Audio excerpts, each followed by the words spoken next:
you guys, you finish an episode. Well, let's start back even further. It's the morning of a new day. You're going to work. I've been reading that problem with a lot of animators is that the studios that they work at, they will be based in very low income, considered dangerous areas to the point where the animators fear for their lives just going to work every day, like dodging homeless people and knife blades and bullets. Machetes. Yeah. Machetes that shoot bullets. Yeah. And you can't even run away from the bullets and the knives because you're constantly tripping over homeless people just outside the front door. Do you have that problem? Are you afraid to go to work?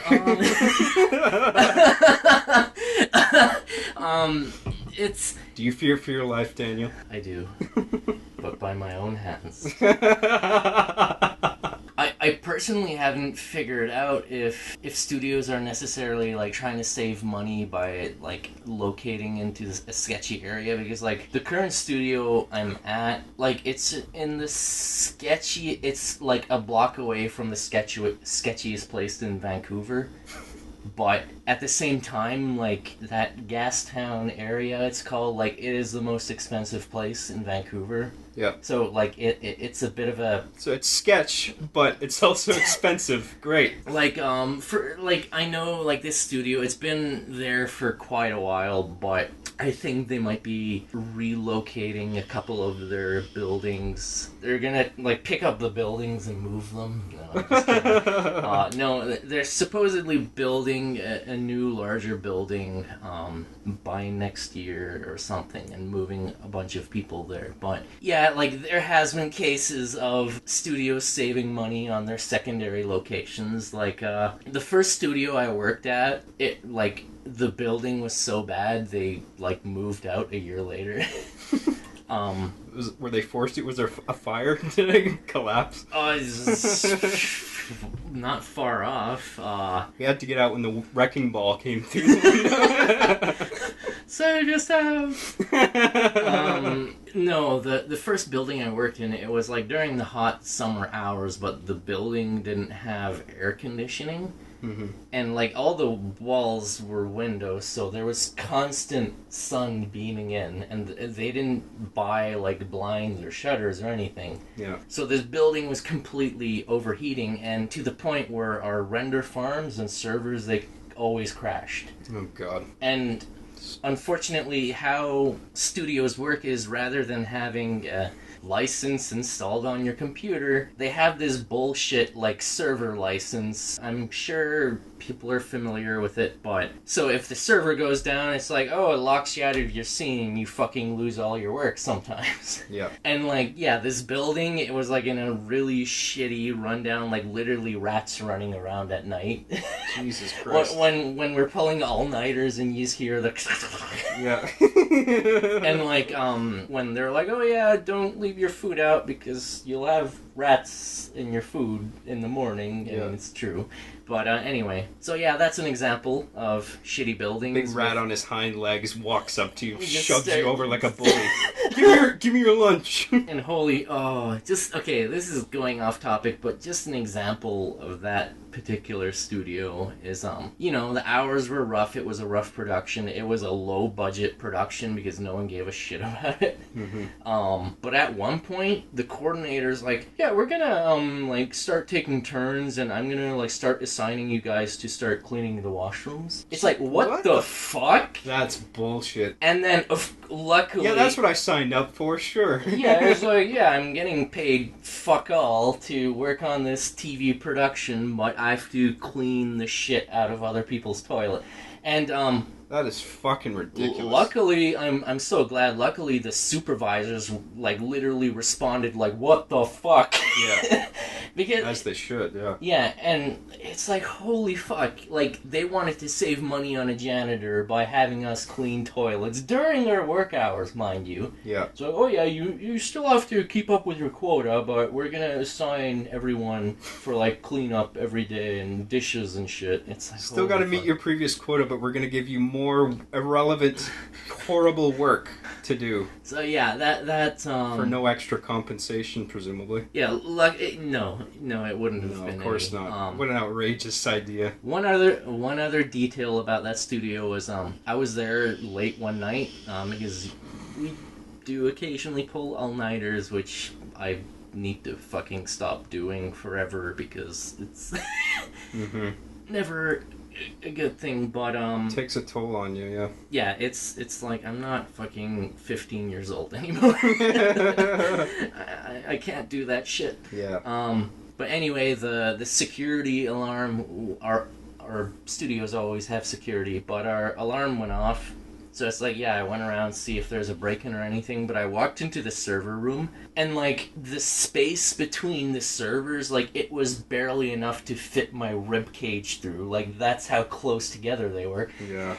And one of the walls had a tiny window with a tiny fan pointing out, just blowing the hot... Like, it was, like, at least 40 degrees in there. Just one guy blowing air with his mouth on the fucking server. Trying to fan out a fire. It's like, are you Please guys... don't spread. It's like, no wonder the servers were crashing. No air It's like, are you guys... What the fuck? Like, do you have insurance that pays for this equipment? Or what the fuck? It's like, that just blows my mind. Like that literally would have been a fire hazard. Yeah. But again, they moved from that location a year later because, yeah, that building was shit. But, you know, that's just an example. Yeah. Current studio I work at, this is my second contract with them. This is, despite how much I'm bitching, like, this is considered the better studio in Vancouver. Right. And, like... But unfortunately, because it's the norm, like... Competition has nothing to look up to. Yeah, unfortunately... Very low standards all over the shop. It's like, they do try and treat us well and stuff, but unfortunately, like, productions are always going to be hell. Because, like, they're trying to underbid all the other studios, and they're, you know... Constant underbidding war. Yeah, so... We can do it cheapest. No, we can. So, yeah. And these are the directors of the studios saying this. I mean, they're not... Actually, like, I actually don't think the directors have say in it. I think it's like actual like people who run and own the studio. Right. I'm pretty sure it's them doing the bidding and like the producer sorts, but so directors and owners of a studio will be different people, right? Yeah. Okay. So like as far as I know, like directors only have like creative say on the episode. I mean the show they're working on, but I'm not aware of any directors actually like having a financial stake in any of the projects. I know one of the studios, like, the couple who owned it, like, they had, like, a financial stake, and, like, one of them was, like, directing on one of the... Anyway, like, it happens, but it's not common. Like, most of the time, studios are, like, owned and run by a financial person, not a creative. So those people rarely, if at all, have any kind of input regarding, like, the work involved in the projects. Like, they're just the money people. They're the founders of the studio. They don't really touch the projects at all. But that's the problem. They do put a fucking finger in the projects. Like okay. Like the previous studio I worked at, it's like the guys that ran the studio and like had a finger in the project and who had their smart ideas in the project. Like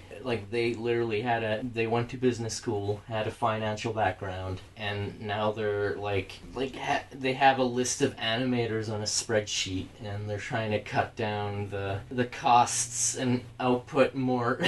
It's that fucking Jenga tower. It's like they're constantly pulling out bricks, making sure it still stands. Yeah, and that's another problem. Is like every year it seems like they try and push more production for less cost. Yeah.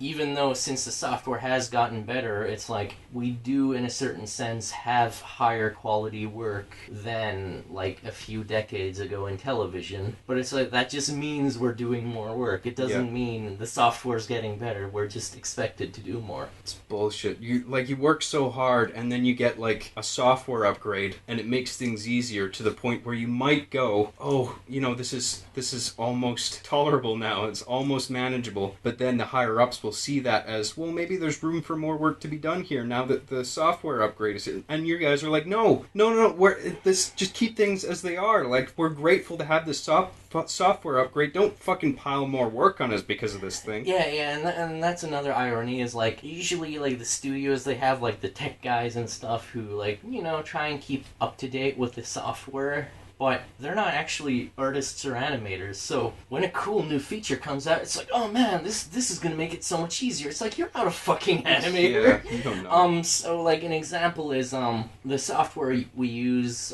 Toon Boom Harmony. They have this new thing that's been developing over the last few years. Is there's like deformers now. So instead of having to like redraw shapes, you can have these deformers, and like it's gonna cut down the workload so much and stuff. It's like, no. But it's like, it's a nice tool, but it just implements 10 other problems. Mm-hmm. It's like, you move a point on the deformer and it just like fucks up everything else. You know, it's not like redrawing a curve, right, erasing it, and it's like, no, it's like you move one point and it's gonna like affect the whole thing and fuck everything up. So it's, unfortunately, like in most cases, tech doesn't, like, it can help, but at the same time, it is gonna cause more problems. Mm-hmm. Like, I do love technology. Like, I do originally have a 3D background. I do like Maya and all the fancy software and stuff, but at the same time, I still think pencil and paper is always best. Yeah. Do you use pencil and paper at work? No, it's all digital. Yeah, right? we don't have time. It's like, at school, we were taught to, it's like, you plan out all your poses and stuff on paper and blah, blah, blah. It's like, we don't have time for that. Yeah.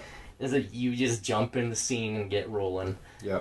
And, you know, and that, unfortunately, like, that does deteriorate on work quality. It's like, if you don't, like, sit down and, you know, think and plan out the scene, like, it's not going to be, like, as good as if you were to sit down and draw out each pose. And, you know, it's, unfortunately, it's production television. Like, just like a little anecdote. I mean, I don't think this is what an anecdote is, words and stuff, but like back in the day, like the Warner Bros. Like Roadrunner cartoons and stuff, those like 5-minute shorts, those took a year to make. Yeah. And now we're cranking out like a 11 to 22 minute episode in 4 weeks. Yeah. It's like, mind you, like, I wouldn't compare myself to like the pioneer geniuses that did the Warner Bros. Shows. Like, those guys are amazing. But just to give you an idea, like, to do a really well-crafted thing, like, it is going to take at least a year. And like the Tom and Jerry cartoons, I'm pretty sure those took over a year. I could be wrong. Those were higher budget. I love Tom and Jerry, man. Yeah, like, I'd kill to go back in time and just work on one of those. Yeah. Like, because that's true art. You're actually, like, hand drawing on paper and, like, actually finessing stuff to a nice quality, as opposed to, like, quantity over quality. Just, we need this season of fucking 22 episodes. We don't have a script yet, but you guys are fucking behind. Yeah. So yeah, it's... Remember one of my favorite episodes of that, Tom and Jerry, was like Jerry on Broadway or something like that. Fuck yeah. And it plays this music. I can't remember the name of it, but I know the melody. It's like da da da da da da. And it was like a night out in New York or something like that. And it was like, back then, I mean, the animation was so good and the music was so good. It felt like such a classy product compared to the kind of thing that you see now. And that was the reason it looked as good as it did back then, is because that animators might have still have been mistreated to some degree back then, but they were given way more time to perfect it, like to get it the way it should be looking. But now it's just that time is so scarce and everybody's moving so fast, everybody's burned out. And like that's another thing is to keep in mind is, like, back then when the Tom and Jerry and like Warner Bros. Cartoons were done, it's like we didn't have television cartoons back then. Like, those were actually made as theatrical shorts before films. Mm-hmm. And, like, that's how they existed. That's, you know, they spent time on them. And then, I don't know at what point. I know it was after World War II when they started broadcasting, you know, cartoons on television. And then that's when it became a product. Mm-hmm. And then that's when it started. And, like, unfortunately, that's the case. It's like one guy, he was like, oh, man, like, you know, some people that work on Rick and Morty, it's like, when's the next season out? It's like, you fucker. It's like, you're the problem. It's like, people see something they really like, and then they immediately want more. Yep. It's like, well, where's the season? It's like, it's like, fuck. Like, even a year is like, Jesus Christ, like, doing a season of that show, like, a year is just hell to crank something like that out. Even though, like, that show purposely is made to look bad. Mm-hmm. Like, the art style, it's purposely made to look bad, but it's still so much fucking work. It manages to feel very cinematic despite its character design and art design. Yeah, so it's like, good cinematic angles and stuff. So it's like the storyboarding, I think they do a really great job on it. I haven't really, like... It's not just, like, flat angles, like, kind of like sitcom format. So it's like, that's another thing to keep in mind, is flat angles are, like, that's what you technically should be doing, because once you start getting cinematic and stuff in a 2D show, that just means a fuckload of more backgrounds, more assets, more character angles to draw. So it's like, that's another thing. It's like the Rick and Morty, it's like, yes, that should be an expensive show to make, but the animators aren't getting compensated for more of that work, right? Yeah. It's like, oh yeah, you just do this like crazy angle, but you're gonna get paid just as much as an easy shot, right? Yeah. Like, it's never... That's another problem. It's like, usually, sometimes when you're lucky and the supervisors have time, it's the supervisor that assigns the shots to their animators, but in many cases, they just have one of the coordinators who has, like, no fucking art background or anything.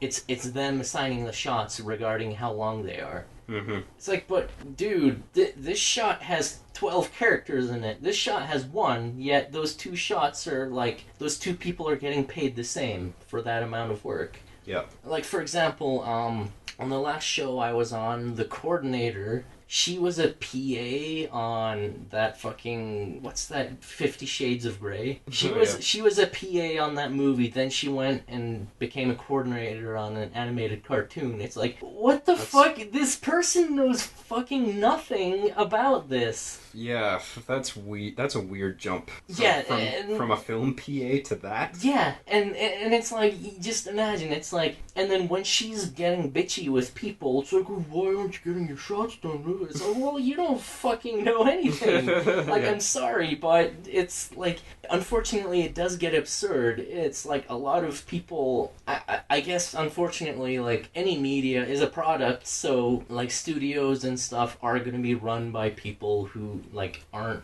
part of, like, the actual craft. Mm-hmm. It's like, film is the same, I'm sure. Anybody in some kind of supervisory or coordination role should at least understand the job that is being done by the people underneath them, or, you know, have some experience doing that. Not fucking have no experience and have, you know, throw someone in there who doesn't know what the fuck they're talking about, and, like, going up to people like you saying, why are you working on this shot when you should be working on this other shot? Isn't that shot done? Yeah. That's, no, it's like, and like as an artist, you can imagine how fucking frustrating that is, because you should be paying attention to this, and this. It's like, that shot doesn't hook up to this. It's like, that shot hooks up to that. You need to have that shot paired with... It's like, no, it just doesn't work. Mm-hmm. So you're thinking for, like, an editor for them sometimes. Yeah, like, oh, that shot's not going to cut with this very well. Or it's like, in a certain sense, when you have, like, 2 shots hook up, don't give them to different people.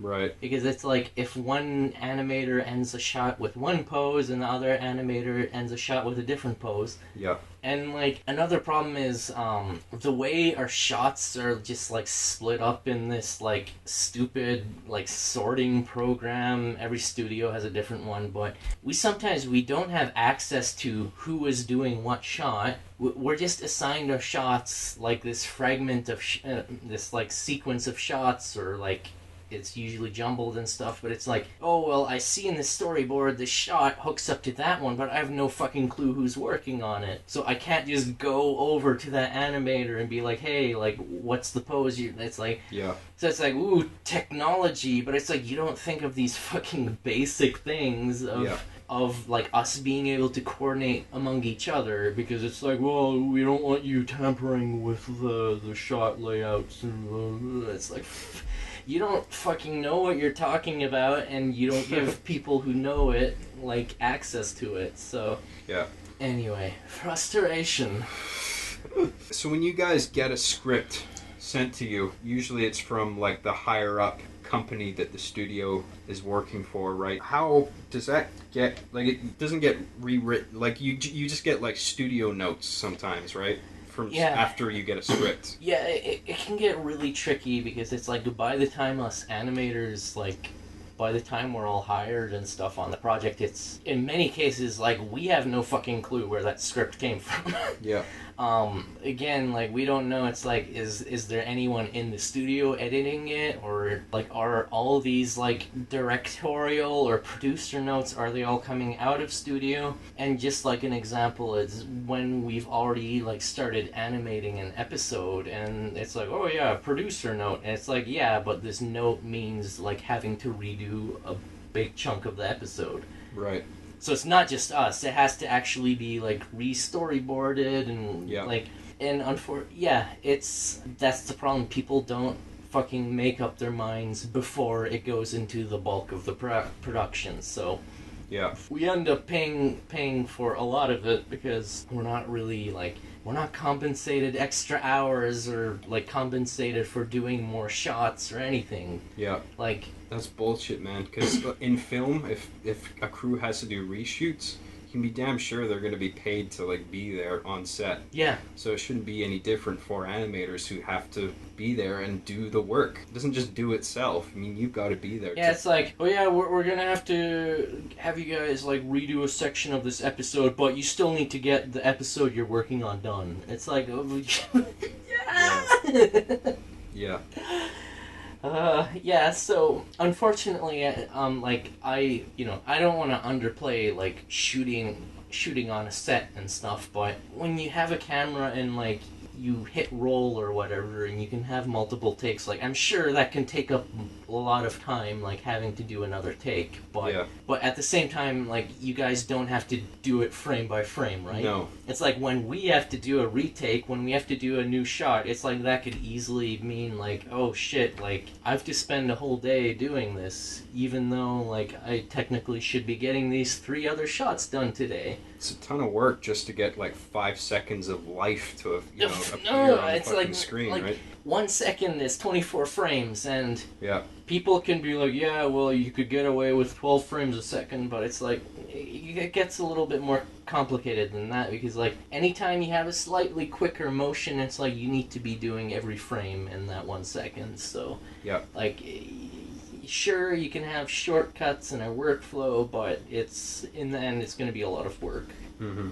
So yeah, these studio owners, they don't really have any artistic input or like input on the work other than, you know, coming in, checking out what's been done, and like throwing a wrench into things and being like, you know what, this would be better if it was like this or if it was like that. Yeah, unfortunately, I mean, I'm sure their main goal and focus is like, why the fuck isn't this show done? And it's like, we need this, like, They're not in the thick of it by any means. Like no, it's like, I mean, that's the frustrating thing. It's like, most higher ups, it's like, sure, there could be the exception, but a lot of higher ups, it's like they come in sometimes like an hour late. Like they come in at like 9 or 10 with their fucking breakfast sandwich and their yeah, coffee. and it's like by the time 6 rolls around or like a bit before, they're fucking out, and it's like a lot of us are there till like midnight or like 3 a.m. And those are the people that are doing that reverse auctioning, right?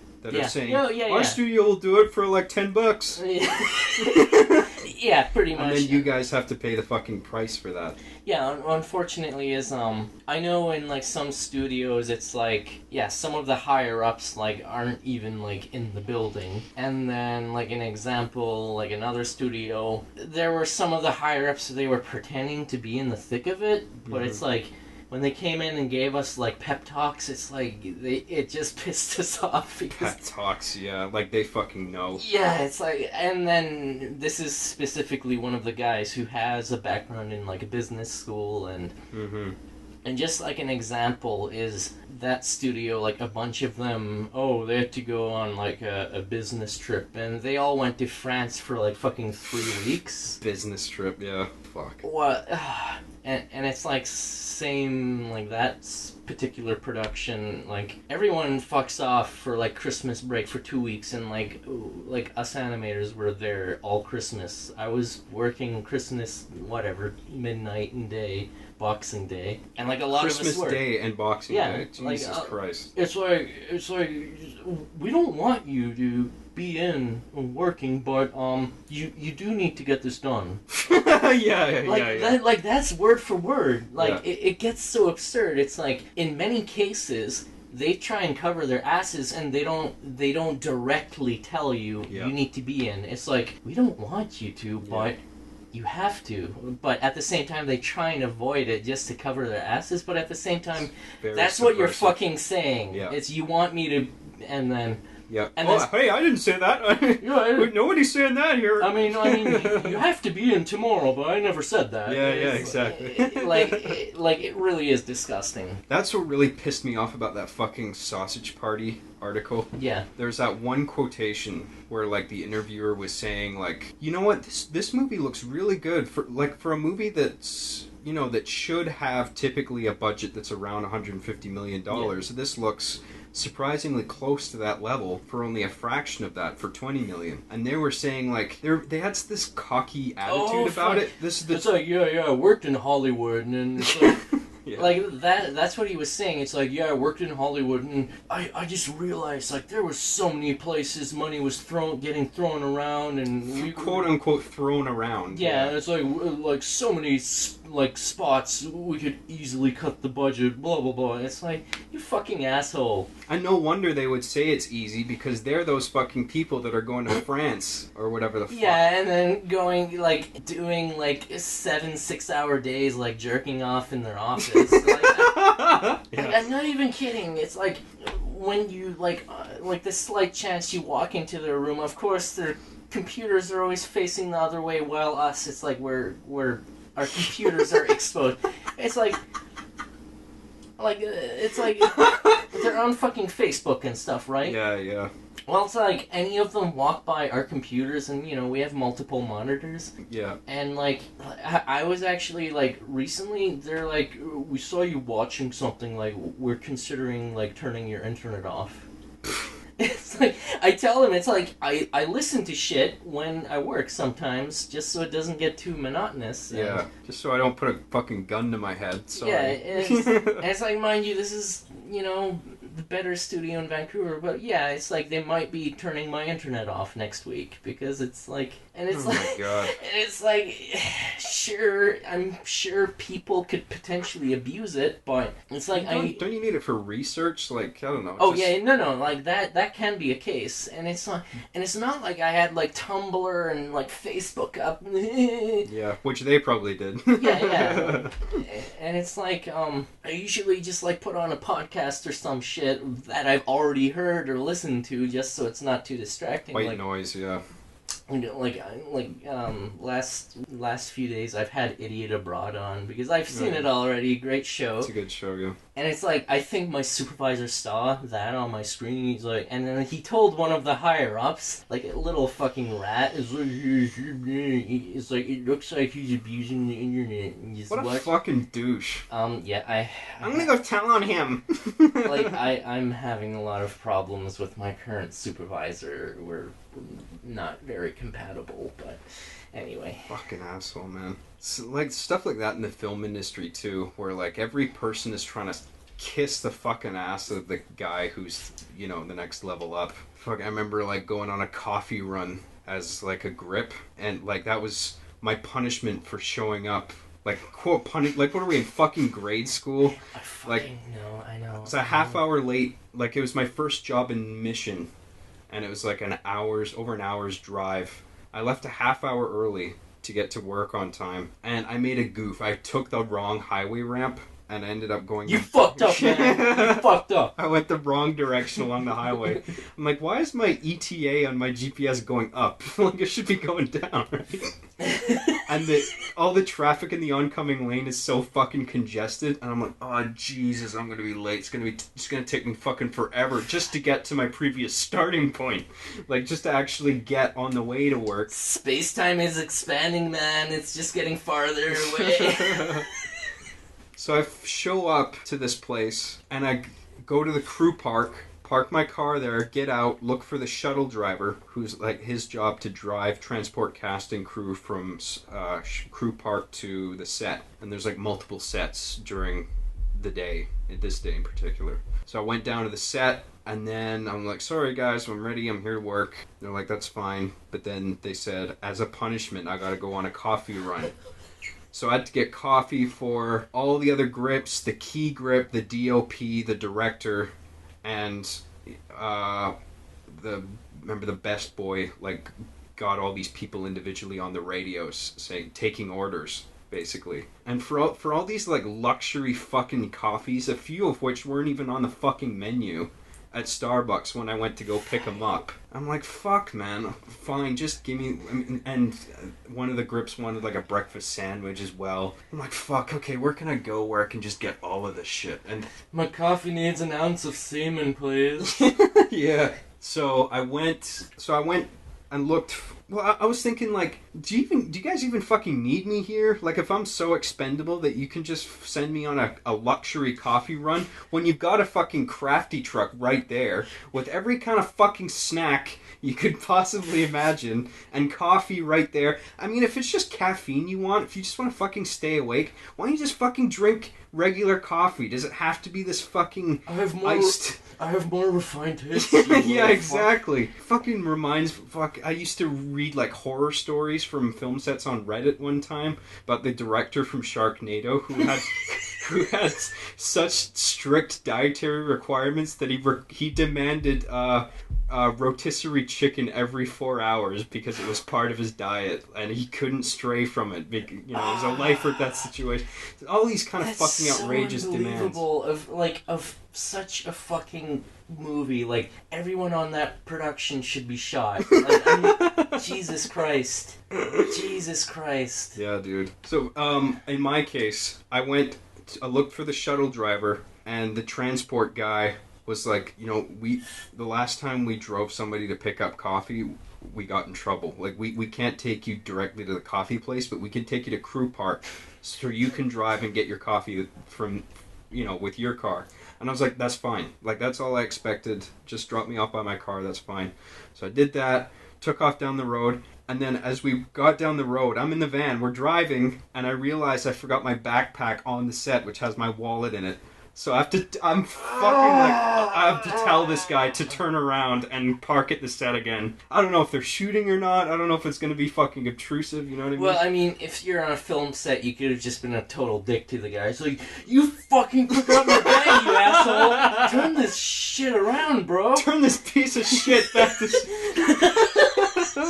Yeah. So we got back to set, and I'm running to get my backpack, and the best boy sees me, and she's got a look on her face like, what the fuck? Like, I say she and best boy. Yeah, but yeah. The term best boy is just like, it's one of those terms that just doesn't go away, right? It's part of film. Yeah. So even if it's a girl, it's the best boy. That's the person on the truck with all the equipment who Whoever makes gives sure. the best blowjobs. So she's looking at me like, what the fuck are you still doing here? And I'm like, I know, I'm getting my bag, okay, I'm going, alright? So I get my backpack and I go back in the fucking transport shuttle, go to Crew Park, get in my car, and then get my phone out and Google, like, what's the best place I can go where I can get all these coffees and this fucking sandwich. And I see that there is a Safeway with, like, a Starbucks in it. And I'm like, okay, that's good, because they'll have, like, a deli as well where I can get the sandwich. And Starbucks is probably the safest bet when it comes to getting the coffee that everyone wants, right? Because that's like the go-to place, especially in film. Starbucks, which you know what I mean? Pisses me off. Starbucks is like fucking. It tastes like cardboard, like with sugar dumped in it. It's like literally the lowest form of coffee. It's like, oh, my refined taste. Yeah. I need my Starbucks. Yeah. So when I'm Googling this place and I drive there, I realized that it's a 3-minute walk away from the set. So there wasn't even a need to go all the way to fucking Crew Park. I could have just walked from the set. And even my key grip texted me. She's like, what the fuck what's taking you so long? You know Starbucks is just down the fucking road, right? You're fucking late again. You need to get us more coffee. Yeah. So that I kind of overthinked it. So I get into Starbucks, and I've got this like drink menu, and I'm reading them out one after another. And some of the drinks aren't even on the fucking menu. It's like one of them was like an iced London Fog, and they're like, we don't do iced London Fogs. Like we do London Fogs. And I'm like, fine, just throw fucking ice in it. I don't care. Ice London Fog. There we go. Okay? Throw whatever the fuck jizz in it. I don't give a fuck. I'd welcome that. If somebody could please ejaculate in all of these coffees. Line everyone up. Yeah, exactly. I'll join the line. Get a soul train going. Yeah. So I got all the coffees, got the breakfast sandwich, drove back there, and it was a fucking gong show because I went to Crew Park first. Because that's Crew Park and the second set were in the same location. And I figured they would have moved on to the second set by now. So I was like, okay, they'll be at Crew Park and just give them the coffees there. But I couldn't find them. So then I went to the transport guy. I'm like, can you take me back to set number 1? Because that's probably where they still are, wrapping their gear. So I'm driving down the road, and as we're driving down, I see my guys, the grip crew, driving past me in the fucking opposing lane. I'm like, fuck! So I get to the first set. I'm like, they're not even... nobody's fucking there now. Like, I just missed them. So I gotta go all the way back, find them, gave everybody all their coffees, and then it was down to 2 coffees left, and they were for the director and the DOP, right? And so I go up, and I'm standing there with the coffees waiting for these 2 guys to stop talking, because they're talking with each other. And it's like, if the director and the DOP are talking to one another, you don't really want to interrupt that, right? You just like stand back, let them say what they have to say, and then, you know, when I have a free moment, I'll give them their coffees. So I'm standing there, and the key grip comes up to me, the guy who sent me on the run, and he's like, yeah, I'm just waiting. I don't want to interrupt these guys. And he's like, don't worry, John. I'll give the coffees to them. Just give those coffees to me. I'll give the coffees. You know, get the credit. You know, so yeah, exactly. Jesus Christ. Kissing their asses. You know, here's your coffee, Mr. Director. Here's your coffee, Mr. DOP. Like, he's the guy who gets to do that. Even though I was the one going on this hectic fucking run to get all these drinks. Then it would have been perfect if it was just a cup full of jizz. Exactly. Yeah. Yeah, I'll give you a London Fog. It'll be real fucking foggy. Oh man, but it would be so tempting to like, they give you this big elaborate order and you just like literally go downtown and find like a croissant on the ground. And, like literally just get, oh man, like that would be hilarious. Yeah. But you'd probably never work with them ever again. Oh man. So away from that tangent, just touching back on that sausage party thing quickly one more time. That cocky attitude on the part of the studio directors really annoyed me. Like, because they were so confident about it. You know what I mean? Like, yeah. It's like 150 million. Pff, it's like we can do that for a fraction of the cost.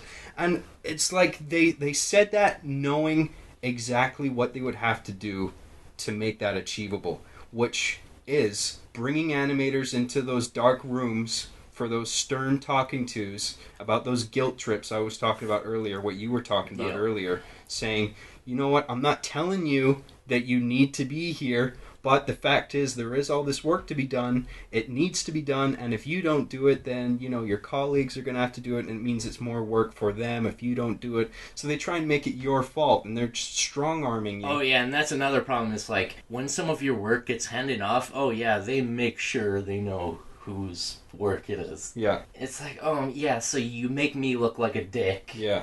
And you make sure you let them know whose shot it is. They have to fucking, you know, Yeah. That's just infuriating. Like, knowing, like, while the directors were saying that, like, they knew. Like, that's what it takes to get, you know, a film made on that budget, is treating your animators like shit. And, like, that's a problem. It's like... They just don't care. Yeah, we're assets. Yeah, expendable, just... You guys are a bunch of numbers that have to give said output number, and it's not acceptable for anything less. It's like, ugh. Employee number 0254, whatever. That's you. In the business world, it pisses me off because that fucking like Minions movie, that's considered a success because financially the animators got fucked over and they made good box office. Yeah. And that's a big success. It doesn't matter what the fuck the reviews are. It doesn't matter if people liked it or not. It's like, oh, it's a success because it made a lot at the box office, and it was a lot lower. Yeah, because that was another thing that really pissed me off. Because it's like if this becomes sensationalized, this fact that, you know, the studio made it for this low amount. Wow, everyone else can do it. Yeah, exactly. Yeah, it becomes an epidemic at that point. It's like, well, all other studios should be like them. Why can't other studios be as efficient as this studio? Quote unquote efficient. I mean, it looks like that from the outside, but then when you realize the actual cost of producing a film like that on such a limited budget, you don't see these real consequences that the animators have to put up with. And like that's another problem, like on a lower production note, is like there are like a handful, like not even a handful, there are a couple of animators that like they're good at cranking work out, and it just happens to be like it hits the right notes with the supervisor and it gets approved, and like so these people, they are able to crank out more quota than like the normal few of us. But unfortunately, it's like that becomes the standard. Yeah. It's like, oh yeah, well this guy, he's able to crank all of this out because he's got this process down. Like, why the fuck isn't everyone else doing this? Yeah. It's like, oh, that man. becomes a reference point for every other studio owner out there. It's like, well, they got it done for this amount of money, so why can't we? Yeah, and it's frustrating because it's like, a lot of these, like, it's annoying because I can't remember where it was. I was talking to some, like, studio, like, supervisor or something. Another supervisor asked, oh yeah, who's the superstar on this production? It's like, who's cranking out the most quota? It's like, oh fuck. It's like... Oh yeah, the person cranking out the most quota is the superstar, huh? and that's the problem. It's like there are these like miracle insane people who can crank out a bunch of stuff, but in honesty, it's like their stuff doesn't look good. Like, it looks formulaic, and in the long run, sure, a kid is not gonna fucking be able to tell the difference. Like, this is more on the artsy-fartsy, like, level, but there are these people who are able to crank out, like more quota than the average human. Yeah. And they're the superstars. They become the expected example of what... But it's like, guys, it's like... A lot of us are such, like, mentally fragile, fucked up artists, like... Yeah. And, oh, man. It's a real mixed bag of personalities, you know, it definitely right? is. It definitely is. But, like, but the thing is, like, the majority of us, we're human. Like, we have a lot of issues. We're dealing with a lot, you know. It's like... We're artists, man. Like you're all like visionary people. I mean, you're probably always like caught up in your own universe. Yeah. And like that's the thing is, as animators, we have no creative say, but it's like all of us, we have our own creative shit we want to work on. Yeah. Like it would be the dream of having an animation like job where it's like, oh, I'm only spending 8 hours a day. Now I could go home and work on my own shit. Because my own shit is definitely more interesting, like not to be cocky, but a lot more, like, intellectually worthwhile than, you know, anything I'm gonna work on a television cartoon. So, but it's when you're working like 12 to 15 hours a day, it's like when you get home, you shower and sleep, or you skip the shower and you sleep. Yeah. It's like... Yeah, that's what it was like for me, like, just when I was doing set work. I mean, you're there for a bare minimum of 12 hours, and then, you know, around 15, maybe if you're lucky, and then you go home, and there's, like, barely enough time to shower and look at the call sheet for the next day, and then you just go, you're not even awake enough to be able to do anything. You just go straight to bed other than that, and then you wake up, and then it's time for work again. And I'm, like, I can't imagine how people do, like, show calls or, like, do this kind of work, you know, back-to-back days, because it's soul-sucking. Yeah, and like, usually, like, how long are your film shoots? Like, how long of a period is that? Like, how many days or weeks? Oh, well, the longest I've worked is, like, 4 days in a row, which is really not that much. Yeah, and it like, sucks because it's like... By that fourth day, I wanted to kill myself, though. It was that bad. And it's like, not to, like, brag or anything, but no, I get it. It's like, our contracts, it's that for 6 to 12 months. Yeah. And that's insane, yeah. And, you know, you can try and get time off, but unfortunately it's like, when you're like, you know, you give them like a few months in advance, like, shout, it's like, yeah, I want to take this week off or blah blah blah, and it's like, on all my other contracts, they've just, like, guilt-tripped me enough where it's like, okay, fine, I won't take it off. Yeah. It's like, oh, well, you're just gonna fuck everyone else over, blah, blah, blah. Yeah. The studio I'm at currently, they're supposedly better about all of that, but then, like, the previous job, as I was saying, I was working through Christmas. Yeah. As everyone fucked off, and, you know, for 2 weeks, and it's like, while we were... sucks. Yeah. I know we're all whiny, bitchy babies. We never grow up. That's what I realized growing up. That's me in a nutshell, yeah. No, that's what I realized. Just like growing up, it's like there's no such thing as a fucking adult. We're all whiny babies, but at the same time, it's like I want to whine about first world problems. Not being in a fucking sweatshop. Yeah. Well, when you're constantly in that fucking high-pressure environment, constantly underappreciated, constantly underpaid, all you want to do is bitch. Yeah. It's like what else is there to do? And like, it's like the only outlet you have. And that's the thing. It's like I'm a very sporadic, like, idea generator person. Like, I know this sounds like stupid. Like, they're probably shitty ideas, but like the other night on my commute home on the bus, I came up with 3 film ideas. Like, they could potentially just be short films, but all of them have a theme. That's good. But it's like one fucking, like, half an hour bus ride, and I have fucking 3 ideas. They're vastly different from each other. Yeah. They all have potential. They all have a theme. Usually it's just like, oh man, that's a cool idea. But it's like, no. Like, these actually have a theme. I wrote them down. It's like, but when am I ever gonna fucking get around to any idea if, like, this is gonna be the case? Yeah.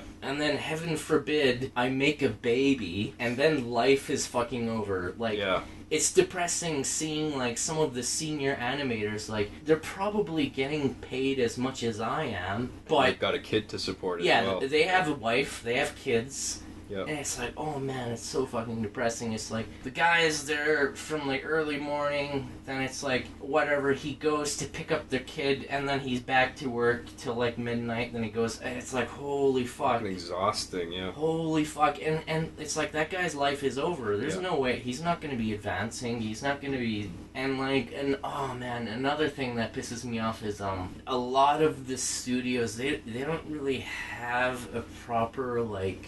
medical, like, coverage or, like, you know, pension and that shit. Yeah. Like, I definitely need to look into that, but, like... healthcare benefits, stuff like that. This current studio I'm at, they do have some coverage, which is good, but in many cases, studios don't. Yeah. And there was one of the previous productions I was on, they sent out a mass email. It's like, oh yeah, one of the longtime, like, animators who's been, like, working with us for, like, 30 years, he has, like, some terminal cancer and stuff, so we'd like you to raise money to pay pay for his surgery and stuff. It's What? like, Jesus Christ. From who? Where's this money supposedly coming from? No, they want us, the animators. Oh, it's your money. Yeah, they want us to raise money for this. Okay. And that's so depressing. It's like, this guy, he's like... So when they say raise money, literally money out of your wallet. Yeah. It's like, I'm sure... Not a Rice Krispie sale outside. Yeah, or it's anything like, that. I'm sure the higher-ups gave the guy like $20 each or something, but... Yeah. It's like, yeah, like, you guys should really support your fellow animator. And it's so depressing. It's like... They always put it on you. Yeah, you're not doing enough. It's like enough. this guy sweat and bled for like 30 years, and he's fucked. He has like some terminal, whatever, I can't remember what it is, but it was some like fucking marrow cancer or like something really fucking bad. Yeah. And it's like, he's not covered. He has no savings. Yeah. Like, it's because literally it's contract to contract, and like... Industry literally just chewed him up. Yeah, and then he's like, oh yeah, well, I guess we'll get these other fuckers to try and raise money for you, but, fuck Steve, it sucks to be you, bro. Jesus Christ, man. While they're pocketing all this money up in the executive positions. Going to France for the weekend. 3 weeks. Yeah. Yeah. You guys got a lot of raising money to do for this guy while we're in France for the weekend, so you guys better get to work on that fundraising. For the fundraiser, they're like, oh yeah, you guys should like do art and try and sell it and stuff. It's like, we have no fucking like, one thing I've been wanting to like participate in is some of the studios, they have like art shows where it's like, oh yeah, you guys get to display your art and stuff, but it's like, we never have fucking time.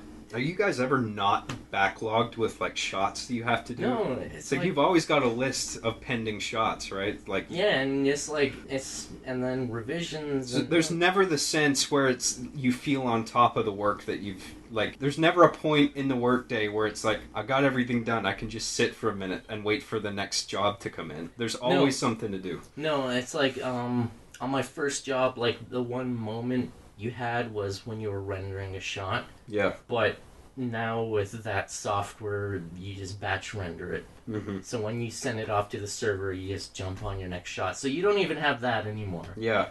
So it's background rendering while you do the next thing? Yeah. So it's not like locally rendering anymore. So right.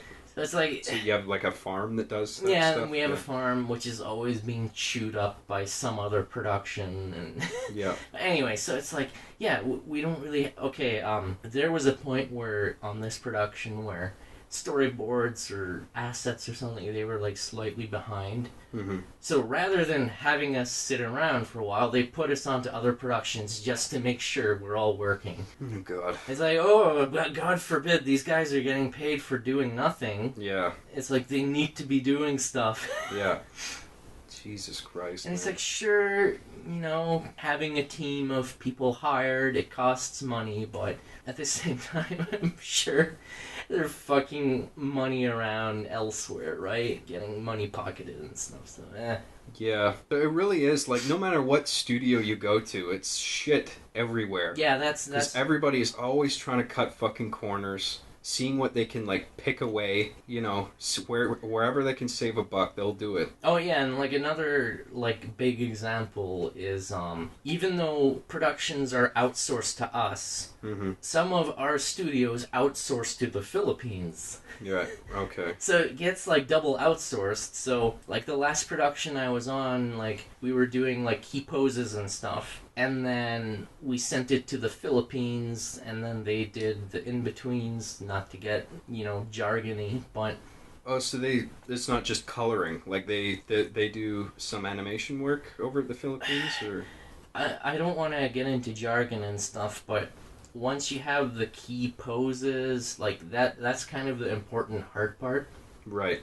Because if you don't have strong poses, you're not going to have good animation, right? Yeah. Like, animation is a lot more than just moving. The final positions of each movement, so, like, arms outstretched, yeah. folded. So, like, that's what we call, like, the key poses. Exactly, and then the Philippines guys would get each frame in between that. Yeah. And then, so it's like, we have the key poses, and there's another thing called breakdowns. So, key poses and breakdowns, just so we have nice arcs. But anyway... they pretty much just like put the in between frames in there. Yeah. But anyway, it's a time, I guess they save money on it because those guys are probably getting paid pennies. But there's been cases where there was one production I'm on, and you try and usually like set yourself up with work months ahead of time, just so when your contract is done, you have work lined up so you can jump onto the next contract at whatever studio has something up next. And like I was on a production, another studio had work coming up, and like months beforehand I arranged work with them. They're like, oh yeah, we need a bunch of people, like you can start on this date, blah blah blah. And literally a week before that happened, they're like, oh yeah, sorry, like we had a budget cut and we sent the entire production to the Philippines. Oh, so this entire group of people they promised work to, it's like, oh yeah, sorry, yeah, you guys are unemployed now. Yeah, Jesus. And then, you know, I've had quite a few, like, between contracts, I've had, like, a few month gaps. Mm-hmm. You know, it is stressful because when you save up money during a production, it's like, oh, well, I don't know when the fuck else I'm gonna get work. Like, I don't know, is it gonna be another month? Is it gonna be another 6 months? So it's like, I can't, you know, you can't spend money, you can't really save it because it's like, oh, I need to keep this money for rent. Yeah. So it's like, after production, sometimes it's like, what the fuck? It's like, I have no idea. Am I gonna get work right away, or do I have to wait? Do I have to fucking scrounge and be stingy with my money? So, you know, yeah, it's bullshit because you never get hired at a studio, and it's like, oh yeah, we're just gonna keep you on. Like, that never happens. They lay you off after every contract. Yeah. And you just have to be hopeful. There's no security. Yeah, there just isn't security. Mm-hmm. Because, like, yeah, if they kept you on, you'd probably get to ask for a raise after every project. It's like, oh, we can't have that. Yeah, fuck. God forbid. So, every contract you get, every contract you apply to, you literally have to haggle. They're gonna try and fucking just shit pay you on every contract. Yeah. And it sucks because, like, you know, I'm trying to learn myself out of it, but there are a lot of artists, like, they are very timid and meek. Mm-hmm. And it's like, they just get, like, oh yeah, we're gonna pay you this much. And it's like, okay. Yeah, they get taken advantage of because they have, like, a lot of animators have very sensitive personality types, and they're not the type of people to fight back against, especially people in executive positions. Yeah. So they'll just, you know, quietly go along with whatever's being asked of them, much to their reluctance, but they'll do it. Yeah, and they just don't. Like, some people are, like, definitely, like, they get paid, like, a good few hundred less a week, even, and it's like, holy fuck.